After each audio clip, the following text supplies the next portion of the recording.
campo magnético, campo elétrico, tudo coisa do invisível, tudo coisa do além. O que ela teve de etéreo, essa vai ter de palpável, de não abstrato, vai ser muito mais light. Tenho algumas coisas muito legais para te contar aqui no final do volume 6 da Física B. Mas fui agraciado com uma pergunta muito legal. Por mim eu dava aula só disso, que é tão legal essa parte, né? Mas só para comentar, né, que a gente esquece disso. Eu demorei muito a digerir essa informação. Um amigo me questionou: o senhor tem vida aí fora da Terra? Eu falei para ele: cara, primeiro eu falei para amenizar, né? Estou falando de vida bacteriológica, ou microbiana, ou viral, uma espécie de vírus, né? Eu falei para ele: tem que ter, não tem como não ter, probabilisticamente falando aí, mas por quê? Aí eu falei: poxa, a gente mora num planeta, orbita uma estrela, nós temos alguns vizinhos aqui, né? Que nós já calculamos que a probabilidade de ter vida é muito pequena, ou devido à temperatura, ou à radiação solar, ou à falta de uma gravidade adequada. Mas, além da nossa estrela, só na nossa galáxia, que é a Via Láctea, nós temos 100 bilhões de outras estrelas. Além do nosso Sol, só no nosso aglomerado de estrelas são 100 bilhões. Professor, tem um sujeito que conta estrela na NASA? Não. O computador faz isso, assim como o teu celular, quando tu sorri, ele dispara a foto automaticamente, né? Então devemos supor, isso ali, né? Na esquina tem uma máquina fotográfica que tu compra por 100 pila, tu sorri e ela bate a foto. Acredito que a NASA deve ter uma máquina que a estrela está brilhando, ela vai lá e conta a estrela, certo? Essas estimativas, elas são diariamente melhoradas. Então já deve estar próximo dos 140 bilhões de estrelas só na nossa galáxia. Mas vamos para baixo, vamos estar para baixo. Em cada planeta, cada estrela dessa, tem umas que tem 10 planetinhas, tem outras que tem 2 planetinhas, outras 3, em média 4. Vezes 4, 400 bilhões de planetas só na nossa galáxia. Tem galáxias que são muito maiores que a nossa, com 1 trilhão de estrelas. As galáxias pequenas têm 300 milhões de estrelas. Em média, podemos dizer que cada galáxia tem mais 100 milhões, que nem a nossa.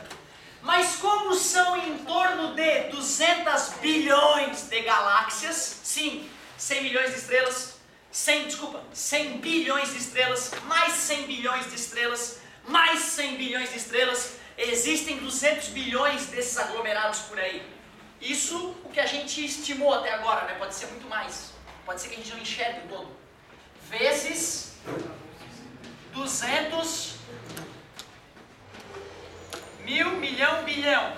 Multiplica, tu tem uma estimativa do número de planetas no universo. 2 vezes 4, 8. 1, 2, 3, 4, 5, 6, 7, 8, 9, 10, 11. 12, 13, 14, 15, 16, 17, 18, 19, 20, 21, 22.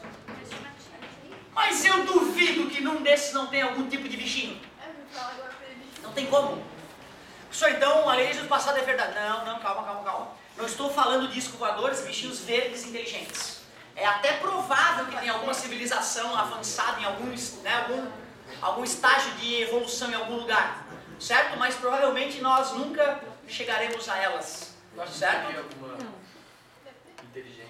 Eu acho que deve ter algum inteligente, não é possível, né? Não podemos ser abençoados nesse mundo. Maior que a nossa tecnologia. É provável. A nossa estrela tem estrelas mais antigas, entendeu? Com alguns bilhões de anos de vantagem. Então se a evolução aconteceu aqui, pode acontecer em outro lugar. Se a evolução ocorreu em outro lugar, é provável, é possível que exista alguém mais avançado que a gente. É possível. Existem caras que tentam fazer essas contas, né? É a equação de Drake, que eles chamam, se tu quiser procurar na internet. Mas é claro que é uma equação assim que ela é muito intuitiva também, não é assim rigorosa matematicamente, né? Mas ao que tudo indica, bonita essa discussão, né? Agora chega, olha só. Você já tinha falado isso aqui na nossa sala? Na primeira aula geralmente eu falo isso. É que como fazia muito tempo, né, e adormece, isso é tão bonito a gente lembrar que a gente provavelmente não está sozinho, né? E às vezes eu fico tão preocupado comigo.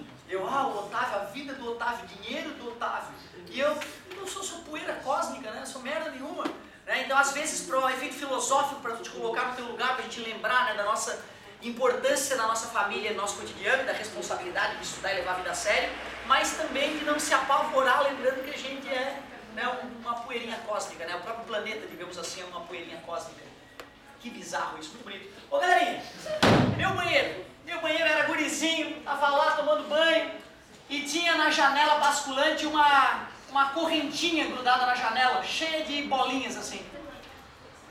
Eu ia abrir a minha janela basculante e na hora que a janela abria, dava um trancão na corda e eu percebia ela vibrando desse jeito, eu juro pra vocês. Parecia que ela estava parada na minha frente, na hora que trancava, fazia uma... Eu olhava aquilo, cara, quando aconteceu a primeira vez eu percebi, eu segurei a cordinha e comecei a sacudir ela. E ela dava a sensação de que ela estava parada na minha frente. Uma coisa parada, eu sabia que não podia estar parada, porque eu estava mexendo no negócio com a minha mão. Eu sabia que ia para cima, ia para baixo, ia para cima e ia para baixo. Só que era tão rápido que eu enxergava como se tivesse uma coisa parada na minha frente. Então eu digo que chamar de onda estacionária é justo. Mas ela não está parada, tá, gente?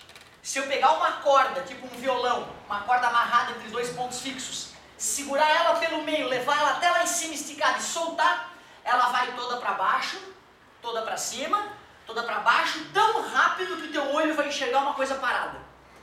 Tudo bem para vocês? Para quem não enxergou isso ainda, chega hoje, pega o fio de telefone de casa, que ele é bem enroladinho, faz com o fio de telefone, é perfeito para fazer onda estacionária. Sacou? Hoje tu pode ver essas ondas estacionárias na tua frente. Tu vai ver que dá a sensação de que ela está parada, mas tu sabe que não, porque tu mesmo está gerando movimento. Cuidado, hein? Quando vai uma crista, já que a extremidade é fixa, volta em forma de vale. Se fosse uma interferência normal, deveria se anular, porque crista com vale se anula, né? Isso não é uma interferência destrutiva. A onda está indo e voltando tão rápido que teu olho não enxerga esse movimento, isso, né? E o teu cérebro te sugere que a coisa está parada. Nome justo, onda estacionária?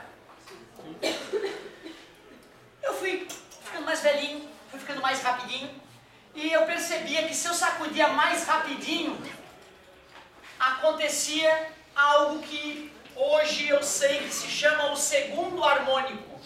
Por que será que se chama o segundo harmônico? Porque formou dois. Formou duas coisinhas aparentemente paradas. A galera que começou a estudar esse fenômeno deu nome para isso. Isso aqui é o nó e aquilo ali é o ventre.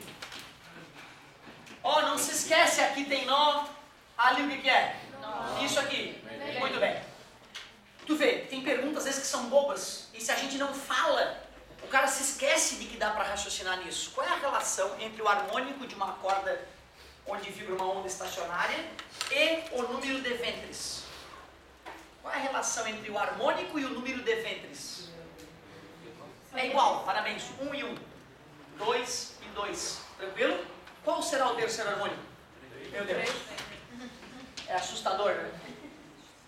Show de bola. Qual é a relação matemática entre o número do harmônico e o número de nós? Proporcional. É sempre um a mais. Um a mais, legal, deixa eu ver. 2 nós, primeiro harmônico. Tem que ser 3. Lá tem que ser 4 então, deixa eu ver. 1, 2, fechou, é isso aí, um a mais. Tranquilo pra vocês? Tu vê, eu nunca me preocupei em fazer essa relação. Só que aí cai esse tipo de questãozinha, né? E o cara já meio que resolve a questão antecipada. Ó, galera, fica ligado, dá pra ver a relação entre essas coisas. Cara, quando um cara vai construir um violão, ele sabe o tamanho da corda que ele vai usar, né? Concorda comigo? Se eu pegar a minha janela lá de casa, tô segurando aqui, a janela tá segurando ali, eu começo a sacudir aqui, eu posso pegar uma régua e saber o tamanho da corda, não posso? Se tu for fazer isso com o fio de telefone hoje, tu pode pegar a distância entre os dois pontos e medir o fio de telefone, não pode? Ou seja, na prática nós geralmente conhecemos esse tamanho, que é o tamanho da corda vibrante, é o L. Tranquilo? Para nós destruirmos qualquer questão de onda estacionária em corda, eu só preciso que nós consigamos relacionar o comprimento da corda com o comprimento da onda vibrando na corda, o famoso lambda. Alguém lembra o que é o comprimento de onda, o lambda? É a distância que a gente mede entre uma crista e a outra, escutei? Ou entre dois vales consecutivos. Concorda comigo? Então daqui até aqui, ó, é lambda. Concorda comigo? Período é o tempo que demora para completar uma oscilação ou para avançar lambda metros. Então, outra forma de entender o comprimento de onda é a distância que a onda percorre ao completar uma oscilação. Isso mesmo. Só que tu vê, né, cara, essa onda não está muito parecida com essas ondas estacionárias, concorda comigo? Mas eu tenho o direito de desenhar uma onda em oposição de fase. Tudo bem para vocês? Está começando a enxergar os ventres? Sim. Vou dividir essa onda ao meio. Vê se vocês aceitam. Eu vou pegar esse lambda e vou trazer ele para cá. Vê se tu concorda que isso aqui também é lambda. São dois ventres. Legal. Era isso que eu queria. Eu queria que a galera olhando para aquele desenho enxergasse que o lambda sempre tem dois ventres. O lambda sempre vai ter dois ventres. Então eu pergunto, e um ventre só? Meio lambda. Lambda sobre? Se faz a cesariana e corta o ventre ao meio. Obrigado. Eu só preciso disso. E eu queria que tu conseguisse buscar isso, caso tu esqueça. Eu gostaria que tu conseguisse desenhar uma onda, fazer ela em oposição de fase, desenhar o lambda e enxergar, o lambda são dois ventres, como a colega fez. Eu preciso disso. Se o cara percebe isso, acabou o mistério. Se o cara percebe que cada ventre, lambda sobre 2, obrigado pela participação. Se o cara sabe disso, acabou, essa matéria fica idiota, olhem por quê. Eu estou olhando para um ventre que tem o tamanho da corda L. Já que é um ventre, 1 vezes lambda, acabou. Agora é só vejo como a lambda faz, aquelas outras equaçãozinhas, acabou. Isso aqui é novo. L, duas. Claro, cada um deles é lambda sobre 2. Claro que daria até para cortar nesse caso, né? Fica óbvio nesse caso que o L é o próprio lambda, né? Mas eu prefiro que tu faça assim, bem bobinho. 1, 2, 3, lógico, 3. Claro, cada ventre é lambda sobre 2. E se nós quisermos fazer isso, nem para o primeiro, nem para o segundo, nem para o milésimo, mas para o enésimo harmônico. N lambda sobre 2. Eu não queria que tu te agarrasse nisso, entendeu, amigo? Eu não queria que tu te agarrasse nisso, eu preferia que tu contasse de lambda em lambda. Desculpa, de ventre em ventre. De lambda sobre 2 em lambda sobre 2. Só o que eu preciso. Isso com o veja que uma lambda faz, não vai ter questão de onda estacionária que sobreviva.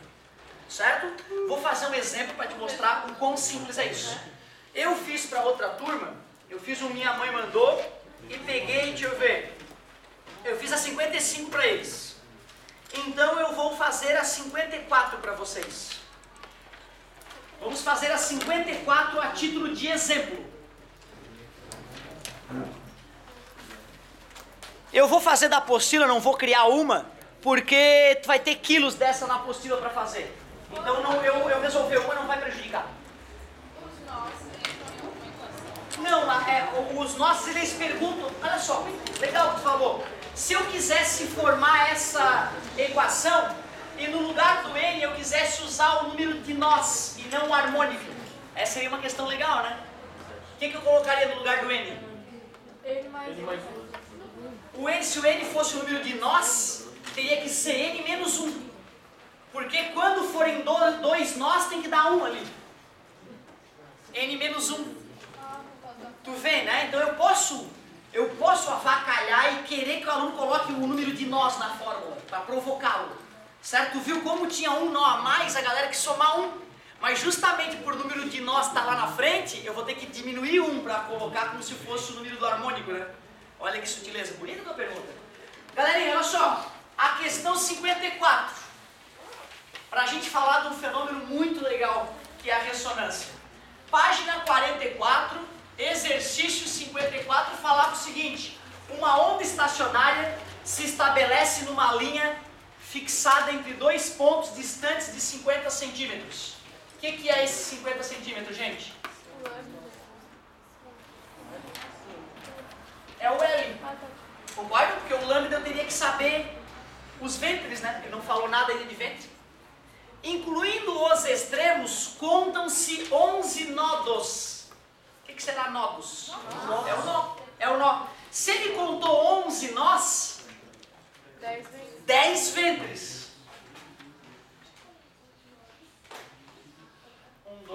4, 5, 6, 7, 8. Pronto. 10. Oh. Será que é 11 mesmo? 1, 2, claro que é 11, né? Se 2 era 3, né? Eu não vou contar. 1, 2, 3, 4, 5, 6, 7, 8, 9, 10. Claro que é 11. Claro que é 11 o nozinho, entendeu o que eu digo? Né? Eu digo que ficar contando ali é loucura, porque se 2 é 3, se 3 é 4, né? 1 a mais, 11. L, 10. Pronto, é só isso. Nem li a pergunta. O comprimento de onda. O comprimento de onda. Qual é o L? Isso, cuidado, assim vai sair em centímetro, né, galera? 10 lambda sobre 2. Corta, corta, tá dividindo, passa. Lambda 10 centímetros. Ele colocou em centímetro? Centímetro, letra A. Cara, tu vê, ó, eu escolhi ao acaso. Pode escolher qualquer uma. A relação sempre vai ser necessária dessa forma. Calma, relaciona o L com o lambda. Lembrando que cada ventre... Lambda sobre 2, meio lambda. E meio ventre. O meio ventre eu só vou usar na aula que vem, tá? No volume 7. Por enquanto não vai ter cesariana. Só pra lembrar, ó, em corda fica palpável, porque tu vê a corda sacudindo, né? Mas ondas estacionárias se formam em tubos também com ar. Nós vamos estudar na aula que vem como é que essa onda se forma aqui dentro, certo? E aí vai ter meio ventre. Por isso que eu preciso que tu decore que meio ventre é lambda sobre 4. Obrigado, meu querido. O que é? Eu fiz a 55. Eu fiz a logo posterior. Eu fiz a 55. Agora olha só. Eu comentei contigo do cara que tinha alucinações no laboratório dele. Comentei, né? Falei do fazendeiro que morria quando comprava um aviãozinho de carreira? Não comentei? Porque assim, ó, se tu vai no livro ler o que é ressonância, a descrição vai estar muito técnica, vai estar assim a descrição, ó. Os corpos vibram com frequências naturais específicas. Então o mundo às vezes parece estar parado, mas o apagador está vibrando. Ele está vibrando, é tão tênue essa vibração que tu não percebe. Cada pedaço de giz apoiado no quadro está vibrando. Não só a agitação das moléculas, não é só isso, porque essa é uma vibração térmica. É uma vibração mecânica mesmo, o corpo está todo vibrando. Mas é tão tênue isso que tu não percebe. Aliás, o teu aparelho auditivo, ele só entra em ressonância, resumindo, ele só capta vibrações até 20 Hz, até 20 oscilações por segundo. Esse prédio, ele está vibrando em torno de 3 oscilações por segundo. 5 prédios. Se tu pudesse escutar, seria um estrondo muito grave. Muito grave. Mas o prédio vibra. Tudo vibra. Cada um de vocês está vibrando. As cadeiras vazias vibram com frequência maior do que as cadeiras com as pessoas em cima. Faz sentido? É, né? Já que vocês têm mais massa junto com a cadeira, a vibração da estrutura de vocês, a cadeira é mais lenta do que uma cadeira sozinha, que tem a frequência de vibração natural maior. Já que os corpos vibram, quando dois objetos tiverem a mesma frequência natural, quando um deles começar a vibrar mais intensamente, o outro vai receber a energia desse corpo e vai começar a vibrar junto, sem ser tocado. Que viagem, né, cara? Vamos tentar entender melhor o que é ressonância? Eu acho que a melhor maneira do cara entender a ressonância é aquela história do balanço. Pra mim não tem outra coisa melhor. Quando o amigo vai empurrar o irmão mais novo no balanço, se tu empurra ele no ritmo certo, ele vai cada vez mais alto, tu concorda comigo? Só que se tu te distrai e começa a empurrar de qualquer maneira, ele pode estar vindo e tu tá empurrando. Em vez de tu entregar a energia, tu acaba retirando. Em vez de aumentar a brincadeira, acaba a brincadeira. Tu concorda que tem que ter um certo ritmo entre quem empurra e o balanço? Ou seja, a frequência do balanço, quando é igual à frequência da força, aí começa a aumentar cada vez mais a altura do balanço. Concorda comigo? Isso é que é estar em ressonância. É quando eles atingem a mesma frequência. Mas tu concorda comigo que se o balanço oscilar o dobro do que eu faço força, também funciona? Eu vou lá e faço uma força. O balanço vem, vai, vem, eu faço a força de novo. Ele vem, vai. Ou seja, se a frequência é metade da frequência do balanço, também funciona, né? Tô Estou te dizendo que para entrar em ressonância não é obrigatório que as frequências sejam idênticas. Pode ser valores múltiplos também. Também funciona. Agora, tu vê que loucura. O cara tem um ventilador no laboratório dele, o ventilador faz o ar vibrar com uma onda estacionária no corredor. O cérebro dele é gelatinoso e cada parte do cérebro vibra um pouco diferente. Se dá a cagada da frequência de vibração causada pelo ventilador se igualar a frequência de uma estrutura do cérebro mais importante para a visão, por exemplo, tu pode ter alucinações, tu pode alucinar porque o teu cérebro gelatinoso está sacolejando e não era para estar sacolejando. Foi assim que aconteceu a ressonância que encagaçou o nosso cientista, não foi? Os fazendeiros brasileiros, imagina, o cara é fazendeiro. Não existe fazendeiro que não tenha grana para poder gerir a fazenda. É uma coisa cara ter um boi, coisa cara. E diz que só engorda o boi se o dono estiver olhando. Se o dono não olhar, diz que não engorda. Então o fazendeiro quer a família na cidade, para os filhos terem um bom estudo, tudo bonitinho, mas quer ver o boi engordar no campo. Ele tem uma graninha, vai comprar um avião. Só que é brasileiro, não é entupido de dinheiro, ele vai comprar um aviãozinho normal. Aí ele pega então um avião de carreira de um fazendeiro norte-americano, mais endinheirado, e começa a usar o avião. Só que tal qual os ônibus, os aviões têm a fuselagem rebitada. Placas de alumínio e rebite. Rebite não é que nem um parafuso que quando frouxa tu aperta. O rebite ele se expande ali e fica segurando as placas. Se começar a afrouxar e ter vibração, tu tem que tirar o rebite com uma parafusadeira e rebitar de novo. O fazendeiro está voando, vai para a família, vai para a fazenda, come com a família, engorda o boi na fazenda e vai ficando velho o avião, já era velho. E aí vai cada dia mais aumentando a vibração da fuselagem, porque os rebites vão frouxando. Chega um dia que a frequência de vibração da fuselagem se iguala à frequência do motor. E motor e fuselagem entram em ressonância. E nesse dia não vai ser que nem quando tu para dentro do ônibus que tudo vibra. Vai ser uma ressonância tão bizarra que vai começar a soltar placas de alumínio do avião em pleno voo e eles vão morrer. Tem que morrer uma meia dúzia para alguém achar que a coisa é grave. E sexto avião daquele modelo que caiu, bizarramente se desmanchando no ar. Vamos estudar. A ressonância. Cancelado esse avião não pode mais voar no Brasil. Tu vê que loucura, né, cara? Ressonância mata na indústria. Quando coisas entram em ressonância sem a gente querer, pode dar encrenca. Beleza? Aconteceu, isso é fato, isso é fato. Eu não lembro do modelo do avião, mas se tu botar na internet, tu vai ter inclusive um modelo, as pessoas que morreram e tudo. E o que tem a ver com ressonância magnética? Bonita a tua pergunta. Cada maldito átomo teu cospe um tipo de luz infravermelho. As tuas entranhas estão emitindo um tipo de luz que eu não enxergo agora. Não é essa luz refletida pela casquinha. Se eu pegar um super ímã e alinhar os átomos das pessoas, não é piada não, os átomos das pessoas estão desalinhados. Mas se eu boto um super campo magnético ali em volta, os átomos que compõem o corpo da pessoa vão girar e vão ficar todos alinhados. Todos emitindo radiação numa mesma direção. Se eu injeto um material radioativo no sangue dessa pessoa, radioativo. Aí quando eu jogar uma radiação específica no corpo dessa pessoa, eu vou conseguir interagir com a radiação emitida, certo? Já que ela está polarizada. E vou conseguir detectar de onde veio aquela radiação, que átomo emitiu. E assim eu consigo uma imagem tecido a tecido, quase átomo a átomo, célula a célula do corpo humano. Raio-X é um desenho das cavernas perto da ressonância magnética. O raio-X tu não consegue ver o que tem lá, se é tumor, se não é. Cara, tá com uma mancha aqui, cara, agora vamos ter que fazer um outro exame para ver se é um tumor, se é um coágulo. Então o raio-X ele é bem meia boca. Quando a gente faz a ressonância, o cara tá com um tumor, por exemplo. Para operar, eu preciso saber o que tem em volta, se tem nervo, se tem artéria ou veia passando. Então eu tenho que saber, ter camada a camada. Aí tu vai fazer então uma ressonância magnética, o cirurgião vai pegar aquilo e vai ver, putz, cara, aqui tem um nervo chegando, aqui tem a artéria, eu vou ter que cavar por aqui, estirpar ali, para o cara não morrer. Ou então, puta, tá tão encalacrado, esquece, vai curtir a tua família, vai tomar um vinho, vai curtir a vida, porque tá tão encalacrado o tumor que é inoperável. Então tu vê, né? Cara, e assim, eu tô falando da ressonância magnética, bem em linhas gerais, tá? Porque na verdade é física quântica que se usa para explicar a ressonância magnética. É uma coisa que eu agora na física tô aprendendo um pouco mais a fundo. Mas só para tu sentir o que é, né? Então a ressonância é por quê? É porque eu vou ter que usar o aparelho para eu detectar uma onda. De certa forma, o aparelho tem que receber essa onda e ressonar, vibrar com a onda, entendeu? Para detectar. Por isso, então, ressonância, certo?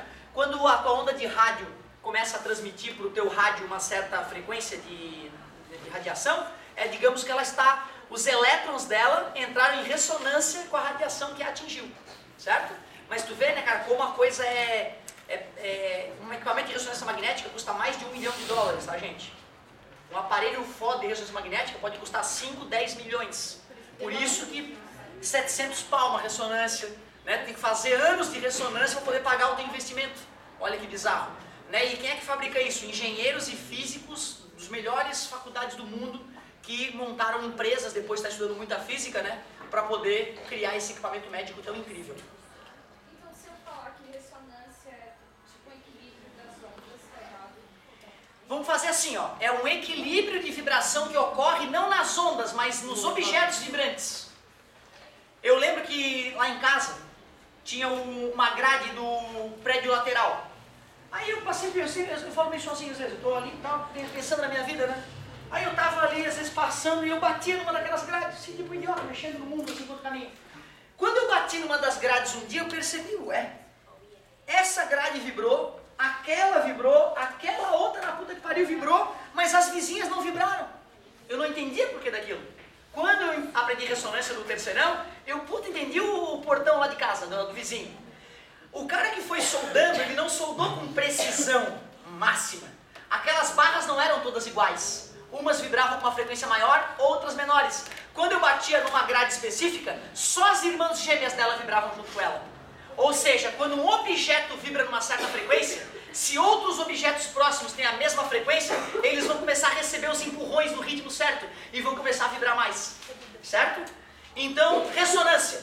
Quando um objeto tem uma frequência natural próxima da frequência natural dos outros objetos, se um deles começa a vibrar, os demais tendem a começar a vibrar cada vez mais intensamente. Te falei de terremoto numa cidade? Só os prédios grandes caíram. Os prédios pequenos ficaram intactos. Deu um terremoto. Qual prédio tu espera que caia primeiro? Tu acha? Eu o maior. Eu, na minha cabeça, prédios gigantes, tem terremoto, a chance maior do prédio grande cair. Mas a galera da engenharia ficou chocada, os prédios grandes sobreviveram e os pequenos ruíram. Pô, que merda é essa? Calcularam a frequência de vibração do terremoto, calcularam a frequência de vibração dos prédios. Os prédios grandes tinham uma frequência de vibração menor e não entraram em ressonância. Os prédios pequenos, por azar, entraram em ressonância, ruíram os pequenos, os grandes sobreviveram. Hoje, quando tu vai construir esses prédios maiores do mundo, a Taipei lá, né, aqueles prédios de quase 1 quilômetro, eles fazem em região que dá terremoto, cara. Comeu merda o engenheiro? Não. Ele aprendeu que se ele colocar um amortecedor lá em cima do prédio, quando o prédio começar a vibrar, pode, por interferência destrutiva, tu acabar anulando as ondas que chegam com o próprio oscilar do prédio. Olha que legal. Então tem amortecedores gigantescos no topo desses prédios, que no caso de terremoto vão anular a vibração do terremoto. Show de bola, né, cara? Tecnologia incrível. Professor, esse negócio da frequência natural, tá? Tudo bem, ela é natural. Só que alguma coisa causa essa frequência? Sim. Massa. Esse corpo está sendo atraído pela Terra. Beleza? Os átomos não entram em colapso porque suas eletrosferas repelem um ao outro. Se esse prédio está em pé agora, é um equilíbrio da força elétrica em cada um dos malditos átomos que compõem a estrutura e a força gravitacional que puxa o prédio para baixo. Tu imagina, a força gravitacional é uma mola. Né? Se tu pega uma mola, amarra aqui e solta, a coisa fica. A gravidade é funcionando, agindo contrariamente à mola, né? Átomos, quando se agarram, eles funcionam como uma mola. Pega um vergalhão, desses que tem na coluna, enverga ele e solta ele. Sacou? Então, na verdade, o que tem são molas atuando, gravitacionais e molas elétricas. E aí, então, essas molas, depois que construíram, alguém chegou lá, veio um caminhão, botou uma viga. Aquilo deu uma osciladinha, né? E parou. Certo? Mas, na verdade, se tu for ver, a gente tá caminhando, passa um ônibus ali, a gente sente o chão vibrar quando passa um ônibus na rua, você tá ligado, tu sente, porra, vibrou o chão, caramba. Ou seja, o prédio está constantemente vibrando. Isso depende da massa dele, basicamente. O engenheiro mecânico, ele tem uma tabelinha já lá. Dependendo da massa do prédio, ele já sabe 3.2 Hz, 2.8 Hz. Legal, né, cara? Então é isso, é da própria relação entre as forças que estão atuando. Ressonância. Para mim, a mais legal que aconteceu foi o Tatá, meu professor de física, da aula ainda em um dos melhores lugares, grande aulinha de física. Ele levou o violão e falou, vou afinar por ressonância. Quando tu não tem o ouvido educado, tu pega um diapasão e o professor de música fala, olha, tá escutando o batimento? Tu fica, não, escutando porra nenhuma. Tu não tá com o ouvido acostumado ainda. Eu lembro da primeira aula, olha o batimento. Mas doido, cara, não tem batimento nenhum, tá o som bonito, bem, tá afinado pra mim já. Ele, não, cara, tá desafinado. Então tu vê, né, cara? O cara que quer afinar um violão e não tem ouvido, e não tem um afinador eletrônico, ele se arromba. Aí o Thaís uma vez falou, vou afinar por ressonância. Ele trouxe um violão, falou pra gente, olha galerinha, a sexta corda está afinada, o misão, que a gente chama, a corda mais grossa. Acreditam em mim? A gente tudo bem, acreditamos. Aí ele assim, eu vou afinar a quinta corda sem encostar nela. Ele pegou a sexta corda do violão que estava afinada. Para quem manja um pouquinho, se a gente segura na quinta casa e bate nela, ela vai vibrar que nem a quinta corda de baixo, a corda de baixo dela. Certo? Quer dizer então que se eu quiser afinar a corda de baixo, eu teria que apertar no quinto traste ali, bater na sexta corda e comparar com a vibração da corda de baixo. Só que para isso precisa de ouvido. Eu não tinha ouvido. Não tem. Aí olha só, o Thaísson chegou e botou um papelzinho grudado na corda. Pegou um papelzinho, dobrou, arrancou da folha do assim, dobrou e encaixou ele assim. O papelzinho ficou ali, tudo bem? Ele falou que essa corda estava desafinada. Ele chegou, apertou só pra ver se estava acordado, não tem nada a ver. Quinta ali, bem. Ele bateu aqui e não aconteceu nada. Ele foi lá, apertou um pouquinho mais da quinta corda e bateu nessa, não bateu naquela, bateu nessa. Não aconteceu nada. Ele foi apertando a corda e batendo nessa. Chegou uma hora que ele bateu nessa e o papelzinho pulou. Claro, porque entrou em ressonância, a mesma frequência, afinou. Tu vê que legal, cara, com um pedacinho de papel tu consegue afinar o teu instrumento musical, desde que uma das cordas já esteja. Mas não te estressa, porque mesmo que uma delas que esteja desafinada, o misão, depois que o instrumento for afinado uma corda com a outra, tu não vai poder tocar na banda, mas tu pode ir brincar na tua casa, né? Já não vai ficar tão desagradável de tocar a tua musiquinha.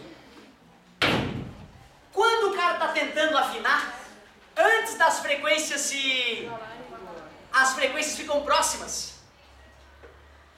Primeira aula particular, né? Vou te ensinar a afinar o violão. O professor pega o diapasão, bate no joelho, aí faz um barulho, né? É o Lá. É 440 Hz a vibração. O ar está sacolejando 440 vezes por segundo. A quinta corda do violão vibra em Lá também. Ou seja, o cara pega o diapasão, faz ele vibrar no violão, encosta no violão e vai tocar ao mesmo tempo a quinta corda de um jeito especial para ela vibrar parecido com o diapasão. Aí tu, com o ouvido, tem que comparar a frequência do diapasão com a frequência da corda. Se as frequências fossem idênticas, a gente ia escutar uma coisa só, que a gente chama tecnicamente de uníssono. O que é uníssono? Um único som, uma coisa só. E quando uma das frequências está levemente diferente da outra, tu escuta assim, ó. Quer dizer, escuta assim se tu treinou, né, cara? Porque a primeira vez que eu fui escutar batimento, eu escuto na minha cabeça era uníssono. Não, professor, tá perfeito, tu nunca afinou? Não, cara, ó, escuta, ele falava, ele botava pra fazer, pirou esse cara, não tem nada de mim, não tem. Eu passei 2 meses na minha casa, aquela porra daquele diapasão, pé. Aí um dia eu, oh meu Deus, quase chorei. O batimento, escutei o batimento. E o nome é justo, cara. O nome é justo porque é uma batidinha entre uma frequência e outra. Uníssono, batimento. Quando é que ocorre batimento? Quando tem 2 ondas sonoras com frequências próximas, mas não iguais. Quando ocorre o batimento, ele pode te perguntar 2 coisas distintas. Ou ele vai te perguntar a frequência resultante, ou ele vai te perguntar a frequência do batimento.